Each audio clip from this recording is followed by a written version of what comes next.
Good afternoon, everybody. Nice to see some of the same faces from yesterday's talk. We decided to start with just a couple of the recent articles and things that were written about our company because we're talking about minding the gap, right? Building a bridge between air and water cooling. Hopefully it'll be an interesting subject for you guys today. We're going to go fairly quickly through a bunch of content.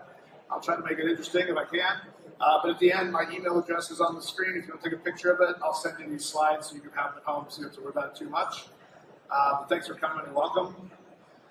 So we're talking about bridging the gap and what that means and how we try to figure out the difference between high density air cooling and what everybody seems to be talking about is how do we figure out what water cooling means as densities start to increase in the data center. A little bit about me. Background is my first time at a trade show here in Europe. I'm the CEO of SkillMatrix. We have 5 brick and mortar data centers that we run across the US.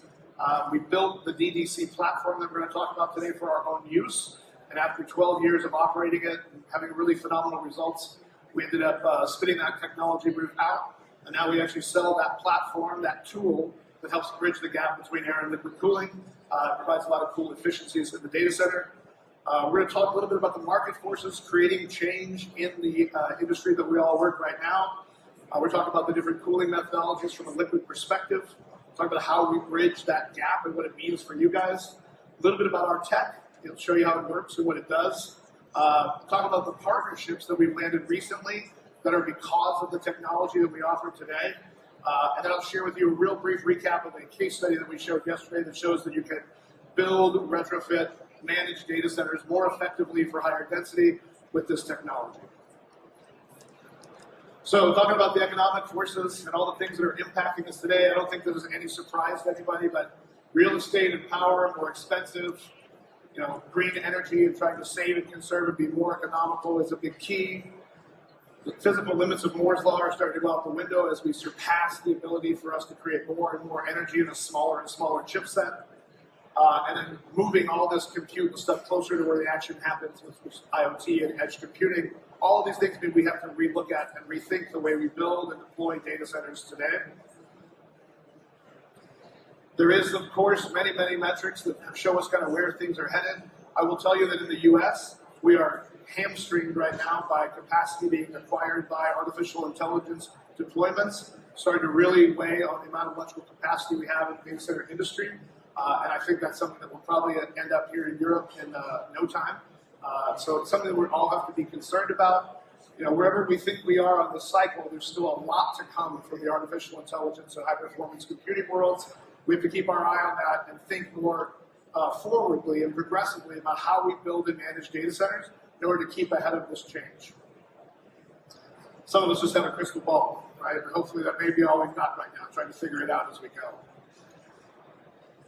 So all these new workloads, right, are what's creating the demand. There's all those social conditions we talked about. All these workloads are happening. So we have to kind of look at how the data centers evolve over time, right?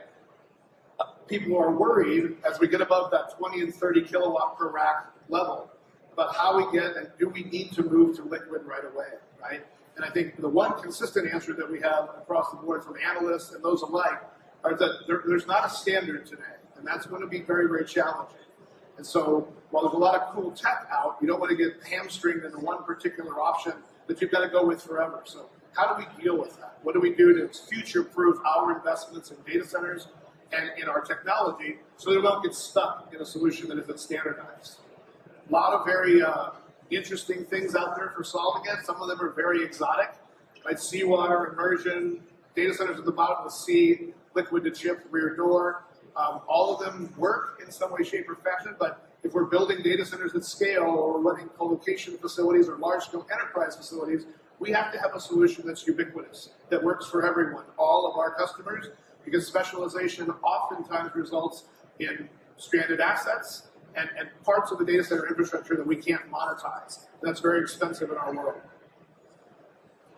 There's a lot of things out there. I don't want to spend time, saying that other things do not work well, but some of the challenges that we've seen, right?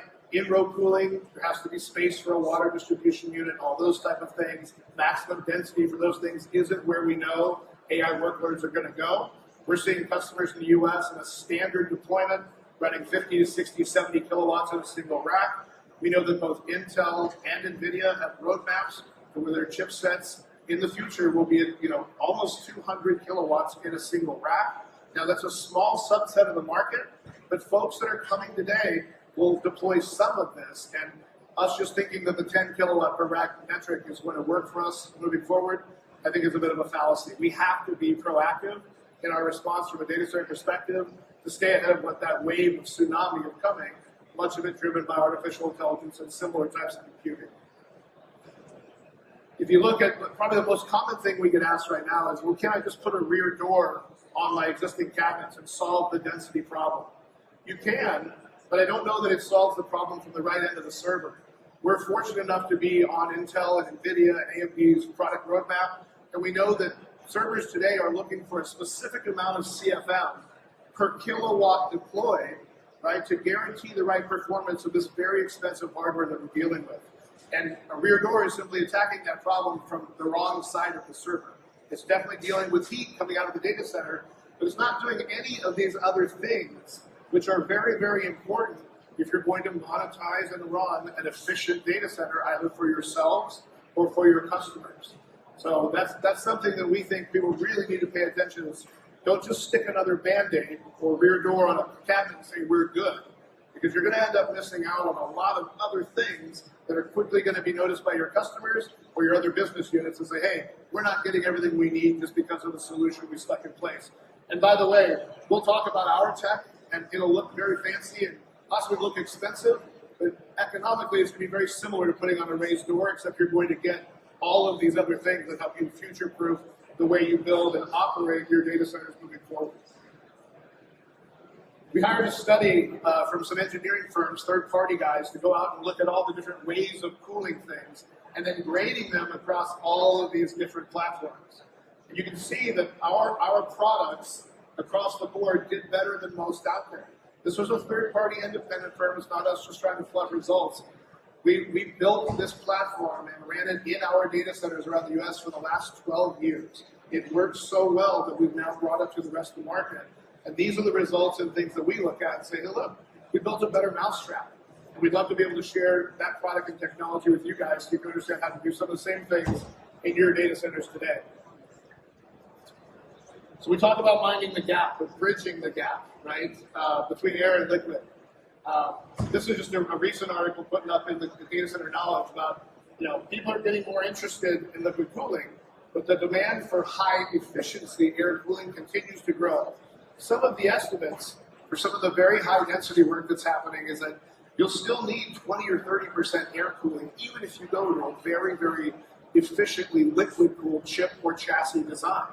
And as those densities reach 100, 150, 200 kilowatts in the worst cases, that means you still have to have a data center that supports 30 or 40 kilowatts at the rack level. And so how do you do that, right? You do it by enclosing the data center rack, changing the area of focus from an entire data center where we would cool all of the space to just cooling the front air plenum. And then by doing so, and by using these very, very high velocity fans at both the front and the rear so that you're pushing cold air to the servers and pulling the hot air off, we're able to achieve what we call velocity augmentation, which is where we're actually helping the servers move more air across the body, right? Lowering the actual stress on the server of trying to deal with cooling and effectively moving more heat off. So we today, in our 5 US data centers, have NVIDIA gear, have Supermicro gear, all those type of things that the recommended deployment model had a liquid to chip or liquid to chassis component. And we've successfully been able to cool those servers because of the amount of air and air management happening in these controlled cabinets. And so for us, we're building a bridge, right, that allows customers to go beyond the traditional kilowatt rating of a normal air-cooled rack and extending that off to give you, 5-10 years worth of growth potential before you really have to stress about any type of data center redesign, if that's what your market looks like. And so we've been doing this successfully for years in the US. First foray here into the European market. We're really excited to be here. And we're bringing on teams to help folks with customer bases here in the States to be able to do so.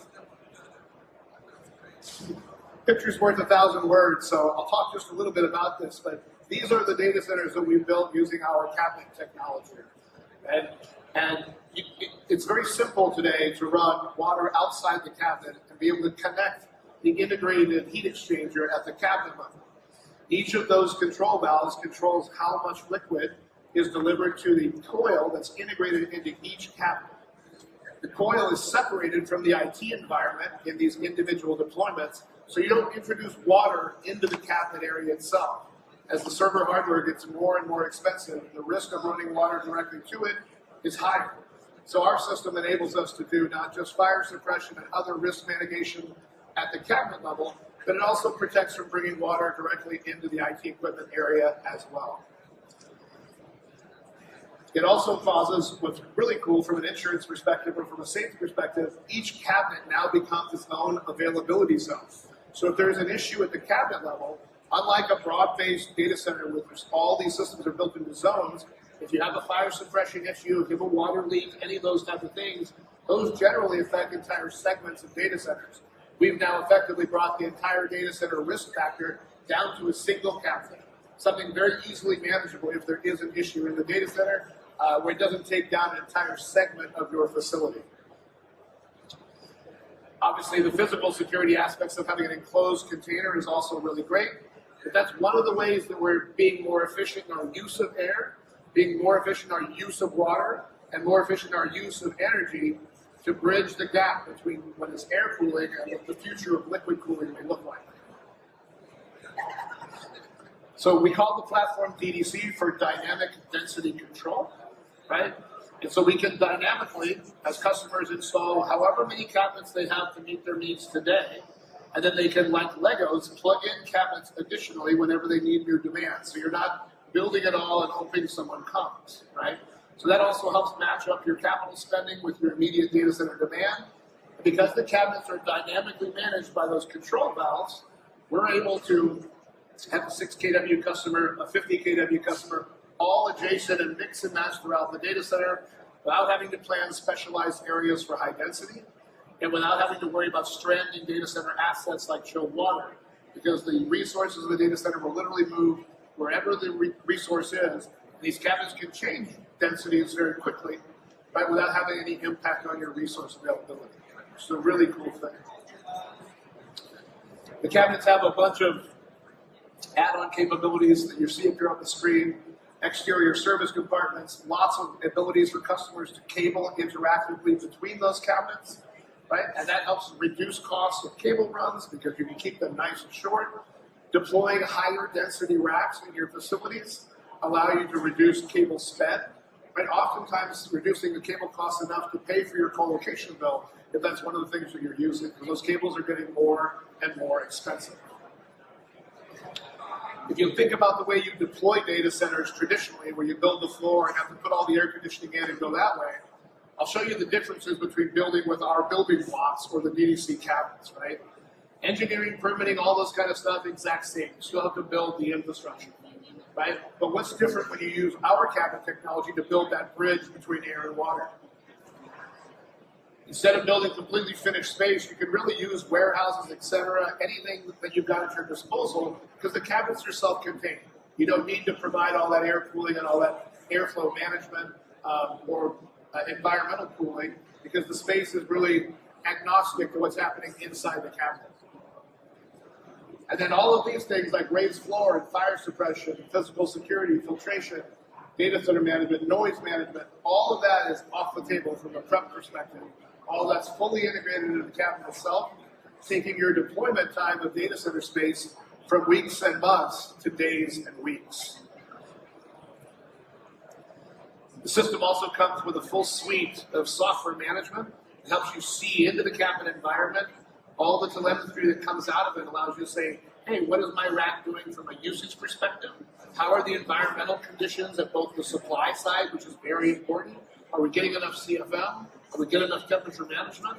All that is out of the box, ready to use as you deploy these DDC S-Series cabinets. When you dig into the actual software itself, it gives you an unprecedented level of visibility and transparency as to what's happening in the data center. If I ask any one of you who's running data centers today, tell me what the third rack in the third row in your data center was doing right now, it'd probably be almost impossible for any of you to tell me. We run 1,400 racks across 3 data centers in the US. And I can tell you what's happening in every single rack at every single moment of the day. This first pane is telling me how the front air supply is being managed. Nice and cool air, same temperature variation across all of the rack units. And in the back, it's telling me what the temperature looks like on the hot aisle, making sure you're not exceeding any limitations. This level of control, where we're managing exactly how much water and how much air is being delivered to each cabinet, is what's giving you the ability to cool much more density than was traditionally thought in an air-cooled cabinet. And if you can guarantee 85 kilowatts of cooling, the need to make any knee-jerk reaction to a liquid-cooled technology that is possibly difficult to implement and could probably tie you into one type of technology solution is very challenging. Whereas if you deploy these cabinets, which is really just a 4-post rack inside an enclosed system with a heat exchange system built on top, you just keep racking servers like you have for the last 50 years. No change to your environment. The box does all the rest of the work and guarantees the amount of cooling you need up to 85 kilowatts. If you build from the ground up using DDC, your cost per megawatt is going to be lower. You save a ton of money on energy and water production because you're only doing so with what the real load dynamics are, because the software can monitor every rack and tell you what's happening in real time. There's no water dependency. We designed all these systems on a closed loop, which means that we're not burning billions of gallons of water trying to dissipate heat, right? You can also, in that closed loop system, take the reject heat off of the system and use it for other purposes, either to reduce your power costs, to power UPS systems, whatever it happens to be. This is one of the most efficient ways of both cooling technology and pulling heat release off of the system so that you can reinvest those dollars somewhere else. And even if your data centers aren't running 85 kilowatts a day, maybe they're 20 kilowatts, maybe they're 30. In the future, the next 10 years that you're planning for now, it's likely you're going to run into those. Maybe not every rack, but the economics of this platform allow you to build the entire data center this way and run 5 kilowatt racks to 50 kilowatt racks right next to each other. And you can even change the hardware dynamically. The system will see where the load is going and move the water resource dynamically to wherever the heat load happens to be. Perfectly efficient all the time around the clock. And that's how we get this bridge between going to an extreme solution like liquid to the chip to something that will buy you a nice pathway and will support the next X number of years of growth. Just as an example, right? A warehouse deployment, all you need is a little bit of space and power. It comes with the software. Deployment is very, very rapid, and all you need is a source for a chilled water system, right? Closed loop is the preferable way of doing it, so we're not wasting a bunch of water on evaporative cooling. Some say that the closed loop may use a little bit more electricity than an evaporative system. The amount of money you save, because we're measuring only what we need from a dynamics perspective inside the cabinet, more than outweighs the difference. I'm going to show you guys a couple of examples of where the cabinets have been deployed. This is actually on the USS Midway in the harbor in San Diego. Their data room used to look like this, and now it looks like this, which is a nice thing. Showing you not only do you build entire platform level data centers with it, but you can stick them out for very specialized use cases. And we've done this in a variety of different places for that had some really awesome results because of it. If you're running you need to put a supercomputer or a high performance computer next to a specific workload, modularly you take a couple of our cabinets and hook them up to a small chiller system, and you have a micro data center capable of handling unbelievable density. And we normally are running one of these right here on the show floor. We're in stand 1318. If you'd like to come and see one up close and put your head in it, we'd be happy to have you come by. That's that system. 2 years ago, if anybody's been to any of the supercomputing shows in the States, this was actually a 13 petaflop supercomputer running on the show floor live. There's a micro chiller. Just an example of how easy it is to take a water source, power, and these cabinets that provide all of the other data center functionality, and just set them up in less than a day and run a supercomputer anywhere you want. From a speed of installation perspective, which is what we talked about before, because so much of the data center function is built into the cabinet, we took this warehouse that had power availability and deployed basically a water loop We dropped power panels into the room, shipped our cabinets there, put them into position, distributed the water to the cabinet, one connection at the top of each one, and less than 2 weeks later, we had a full megawatt of capacity on the floor in an unused portion of a data center that would have taken them a lot longer to try to figure out how to do in their traditional method. It also would have taken 6 times the space at 18 kilowatts per rack as opposed to the 55 kilowatts we ran at the small. So it really is like a Swiss Army knife that you can apply to any data center, whether you're building new, trying to retrofit to get more value out of the existing infrastructure that you've got. It's a really cool system. Well, I think it's awesome, and we have the results to prove it. The last couple of years have been phenomenal for us because the capabilities of these platforms have enabled us to sign some of the biggest partnerships in the world. So directly partnered with the folks at NetApp to deploy some very high density capacity for them. NVIDIA, we were the first DGX-ready data center partner. We get called in when they have deployment issues at their sites around the world because they know that they can put their pods and super pods inside of our cabinet, ship them to a location, and they come up and they run flawlessly. Just an example of how small you can make a deployment if you do trend towards higher density capacities, right? Put a bunch of H100s in the system. You can do it the old way. You can do it the way that some air-cooled data centers are set up for today, or you can do it the DDC way, right? And shrink that footprint down and use much more efficient use of space and much more efficient use of your cooling through our DDC dynamic density software. It's a gratuitous picture of me and Jensen Huang. He was very excited that we put so many DGX boxes in a single rack that he posed for a picture with us. That's also the head of NetApp's group. That was a Supercompute last year. It was a really cool shot. And now some real world data, other than just me talking about how cool I think the tech is. This was a 16 megawatt deployment that TierPoint, who is a data center operator in the States, they have 40 data centers under management. They did a bake-off between hot and cold aisle containment, rear door heat exchangers, and the DDC cabinets. Very exhaustive engineering review.